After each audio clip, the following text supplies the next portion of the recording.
بسم الله الرحمن الرحيم الحمد لله waxaan halkan ka salaamayaa dhammaan shacabka Soomaaliyeed meel kasta uu joogo gudaha iyo dibadda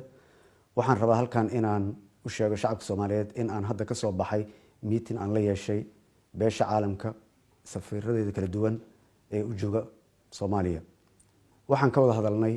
waxyaabihii noo qabsoomay doorashada heerka ay marayso iyo sida aan u daadihin lahayn loona gaari lahaa doorasho waxaan kaloo ka hadalnay sidii loo dardargelin lahaa doorashadan loona gaari lahaa hadafka ah inuu dalka ka dhaco doorasho sidoo kale waxaa jirta in aan shalay la kulmay ururada bulshada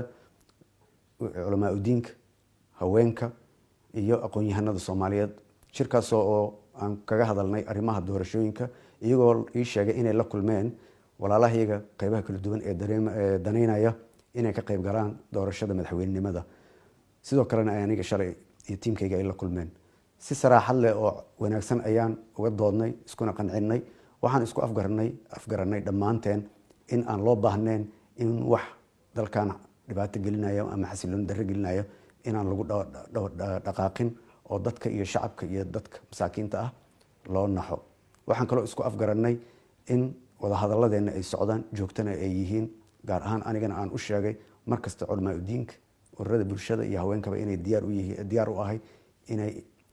yimaadaan qof kastoo daneynaya ama cabasho qaba sidoo kalena aan u sheegay shalay inay ila fariistaan diyaarna u ah inay cabashadooda xalliyo haddii ahaan lahayd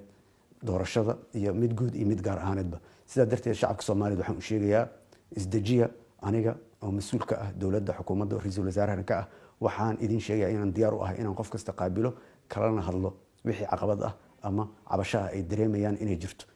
sidoo kale waxaan leeyahay dadka walaalahayaga oo tabaya ama qabo cabasho ku saabsan arrimaha doorashada in uu furan yahay xafiiskayga albaabkayga wajigayga diyaarna aan u ahay inaan idin qaabilo